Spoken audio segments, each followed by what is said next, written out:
was trying to find a reason to tell you that I'm sorry. I've been lying all this while so that you never worry. Baby, meeting friends don't work. तो इस मतलब कि video series में हम लोग जानेंगे कि Windows deployment services मतलब WDS क्या होता है। ठीक है, तो सबसे पहले WDS को पढ़ने से पहले इस WDS की सीरीज में हम लोग क्या क्या कवर करेंगे उसके बारे में क्या है, ये एक आउटलाइन है कि सबसे पहले हम लोग जानेंगे कि WDS को रेडी हम लोग कैसे करें, मतलब WDS क्या होता है, WDS को इम्प्लीमेंट करने के लिए आपके पास क्या क्या रिक्वायरमेंट उसके होते हैं और इसको कैसे हम लोग इम्प्लीमेंट करते हैं। तो उसके लिए हम लोग को क्या करेंगे, हम लोग थोड़ा सा नॉलेज को गेन करेंगे। ओके, दूसरे में हम लोग जानेंगे कि WDS को कैसे हम लोग इंस्टॉल करें, हाँ, जिसके थ्रू हम लोग अपने ऑर्गेनाइजेशन में अपना WDS सर्वर के थ्रू हम लोग जो पर्टिकुलर सर्विस को इंस्टॉल करना चाहते हैं पर्टिकुलर वर्क के लिए हम लोग उससे उसका काम करवा सकें। तीसरी चीज में हम लोग ये जानेंगे कि WDS का यूज करके हम लोग अपने ऑर्गेनाइजेशन में कैसे इसको डिप्लॉय करें, मतलब कि जो काम के लिए हम लोग करने जा रहे हैं वो काम कैसे इससे करें।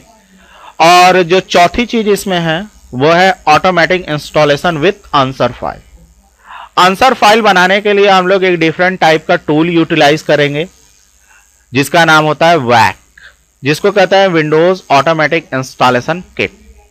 इस टूल की सहायता से हम लोग क्या करेंगे कि विंडोज सर्वर 2008 को अपने ऑर्गेनाइजेशन में या विंडोज 7 को अपने ऑर्गेनाइजेशन में डिप्लॉय करने के लिए हम लोग क्या करेंगे, आंसर फाइल क्रिएट करेंगे जिसमें हम लोग उस कंप्यूटर का नाम, पार्टीशन कितने क्रिएट होंगे, as well as user account बनेगा तो उसका पासवर्ड क्या होगा और उसको डोमेन में डालना है तो उसको ऑटोमेटिक डोमेन में कैसे डाल दे। तो ये सारा चीज हम लोग क्या करेंगे, आंसर फाइल में इंप्लीमेंट करेंगे। आंसर फाइल क्यों बोलते हैं? क्योंकि जब भी हमारा मशीन इंस्टॉल होकर हमारे सामने आती है तब हमसे वो कुछ क्यूरी करती है। क्यूरी का मतलब कुछ क्वेश्चन पूछती है। What is your user name, what is your computer name, what is your time zone, as well as what is your date, हाँ, तो ये सब क्या है, this is the question and you are the person for giving that answer। हाँ, जब तक आप आंसर नहीं देते तो क्या हमारा फाइनल हो जाता है इंस्टॉलेशन? नहीं होता। तो ठीक इसी तरह इसको क्या कहा जाता है, आंसर फाइल, कि सारा क्वेश्चन का आंसर आपका कहां है, इसी फाइल के अंदर है। समझ में आ रहा है दीपक? गुड। फिर इसके बाद जब हम लोग आंसर फाइल को क्रिएट कर लेंगे तो उसको WDS के थ्रू कैसे अपने ऑर्गेनाइजेशन में डिप्लॉय कराएंगे इसके बारे में भी हम लोग जानेंगे। तो let's begin in what is WDS। Okay, write down करते रहिएगा आप लोग। देखो, WDS सर्विस जिसे कहते हैं विंडोज डिप्लॉयमेंट सर्विसेज, एक ऐसा हमारा रोल या कह लो एक ऐसी हमारी सर्विस है जिसके थ्रू हम लोग क्या कर सकते हैं कि हमारे ऑर्गेनाइजेशन में जो लार्ज अमाउंट पे हमारे सिस्टम होते हैं उस पर हम लोग सर्वर का कोई भी एडिशन और विंडोज 7 या विस्टा का कोई भी एडिशन ऑटोमेटिक हम लोग डिप्लॉय करा सकते हैं। और ये जो WDS का फीचर है ये हमारे सर्वर 2008 का फीचर है। किसका फीचर है? सर्वर 2008। इससे पहले हमारी जो एक और भी सर्वर आती थी जिसका नाम क्या होता था, सर्वर 2003। तो वहां पर भी हमारा ऑटोमेटिक इंस्टॉलेशन विंडोज XP का, विंडोज सर्वर 2003 का किया जाता था हमारे ऑर्गेनाइजेशन में, लेकिन वहां पर ये WDS जो सर्विस थी वो दूसरे नाम से जानी जाती थी, समझे? और उसका नाम था RIS, जिसे कहते थे रिमोट इंस्टॉलेशन सर्विसेज। क्लियर है? It is clear? Good. And now अब आप लोग अगर आप WDS को अगर डिप्लॉय करना चाहते हैं, मतलब इंप्लीमेंट करना चाहते हैं, कोई एक ऐसा सर्वर अपने ऑर्गेनाइजेशन में बनाना चाहते हैं जो कहलाए WDS, तो उसको बनाने के लिए आपको कुछ चीजों की जरूरत पड़ेगी जो यहां पर नोट डाउन है। ओके,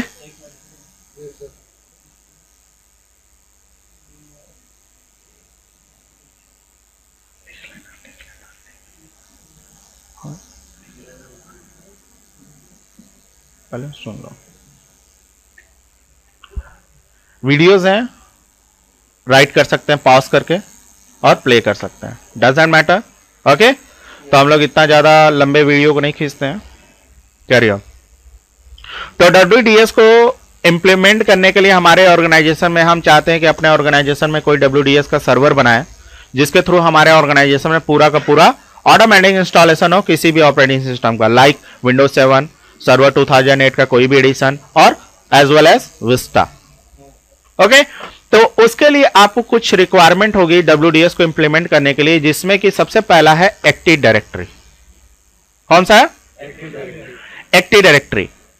एक्टिव डायरेक्टरी एक ऐसा कह लो, एक ऐसा सर्विस होता है, एक ऐसा रोल होता है जो हमारा WDS इंप्लीमेंट करने के लिए जरूरी होता है, जिसे कहते हैं डिपेंडेंसीज। अगर ये आप जब तक इंस्टॉल नहीं करते हैं इस सर्विस को, इस रोल को, तब तक आप WDS इंप्लीमेंट नहीं कर सकते। लेकिन एक्टिव डायरेक्टरी होता क्या है ये हम लोग आगे के वीडियो में पढ़ेंगे, क्योंकि इस पर हम लोग पूरा का पूरा फोकस करेंगे कि एक्टिव डायरेक्टरी एक्चुअल में है क्या। कहने को कहते हैं एक्टिव डायरेक्टरी एक ऐसा बुक होती है जिसमें हमारे सभी यूजर्स, सभी सर्विसेज, सभी चीजों का, कंप्यूटर का रिकॉर्ड रखा जाता है। That's it. ओके, नाउ दूसरी जो हमारी डिपेंडेंसी सर्विस है उसका नाम होता है DNS, जिसे कहते हैं डोमेन नेमिंग सर्विसेज। इस सर्विस का यूज किया जाता है name to IP to name को रिजॉल्विंग करने के लिए। तो ये भी हमारे WDS को इंप्लीमेंट करने का डिपेंडेंसी सर्विस है, और इस सर्विस के बारे में भी हम लोग फोकस करेंगे एकदम डिटेल में। तो don't worry about that, it will be next chapter. Okay, तीसरी जो हमारी सर्विस, जो हमारी डिपेंडेंसीज है, वो है DHCP, जिसे कहते हैं डायनेमिक होस्ट कॉन्फ़िगरेशन प्रोटोकॉल। इस सर्विस का यूज किया जाता है हमारे ऑर्गेनाइजेशन में सभी PC को ऑटोमेटिक IP प्रोवाइड कराना, क्योंकि बिना IP के कम्युनिकेशन पॉसिबल नहीं है।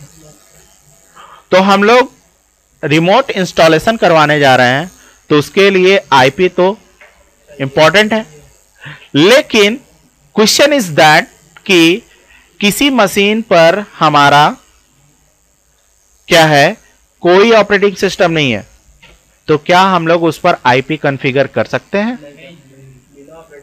नो, कर सकते हैं नहीं, बिकॉज ये जो IP होती है ये हमारे ऑपरेटिंग सिस्टम पर पड़ती है। तो बायोस में कहीं ऐसा फीचर नहीं है जिसके थ्रू हम लोग IP को सेट कर पाए। क्लियर है? राइट। तो यहां पर हमारा क्या होता है कि DHCP सर्वर, DHCP एक ऐसा सर्वर होता है कि जिसके थ्रू आपका सिस्टम स्टार्टिंग होते समय ही आपको एक IP असाइन कर दी जाएगी, और DHCP का कुछ रूल होता है, कुछ प्रोसेस होते हैं, कैसे तैयार करते हैं, इसके बारे में भी हम लोग डिटेल में फोकस करेंगे in the next. Okay, don't worry about that, बस हम लोग फोकस करेंगे ओनली WDS कि WDS को इंप्लीमेंट करने के लिए कौन कौन सी सर्विस को होना जरूरी है। Clear? Okay, now fourth one is an NTFS partition for the storage of image. कहने का मतलब आप अपने ऑर्गेनाइजेशन में तरह तरह के ऑपरेटिंग सिस्टम का इंस्टॉलेशन करवाएंगे, लाइक विंडोज 7, सर्वर 2008, विस्टा।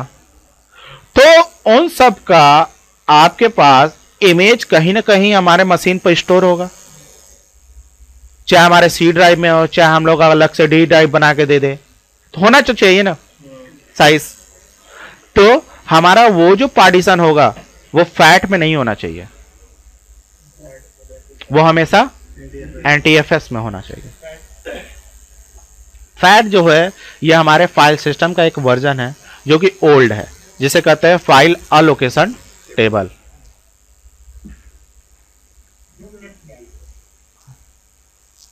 ठीक।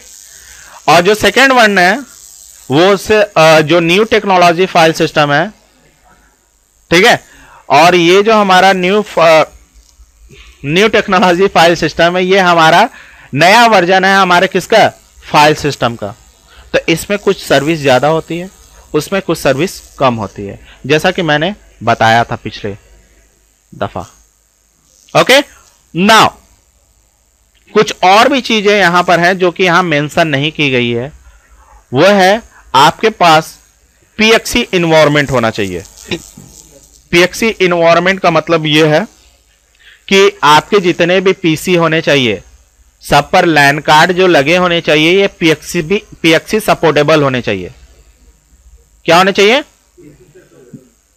पीएक्सी सपोर्टेबल, जिसे कहते हैं pre execute.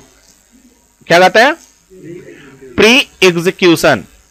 Okay, pre execute कहो चाहे एग्जीक्यूशन कहो, डजेंट मैटर। कि जैसे प्री एग्जीक्यूशन का मतलब यह होता है कि ये हमें एक प्लेटफॉर्म देती है जहां से हमारा WDS सर्वर क्या करती है, सारे अपने इंस्टॉलेशन के जितने भी फाइल्स होते हैं, जितने भी मतलब कि पैकेजेस होते हैं, वो लाकर हमारा इस पर रखता है और यहीं से उठाकर हमारा सिस्टम अपने हार्ड डिस्क में सेव करता रहता है। ठीक, क्योंकि सर्विस कहां से आ रही है, लैन कार्ड से ही आ रही है, क्योंकि सारे पैकेज किससे आ रहे हैं, लैन कार्ड से आ रहे हैं। तो लैन कार्ड पर वो एक ऐसा पीएक्सी इन्वायरमेंट होना चाहिए जहां पर हमारा पैकेज जाकर स्टोर हो सके, एग्जीक्यूट कर सके जहां पर। ओके, क्लियर है। तो नाउ तो अब देखते हैं हम लोग कि कैसे हम लोग WDS के रोल को इंस्टॉल करेंगे और कैसे हम लोग डिप्लॉय करेंगे WDS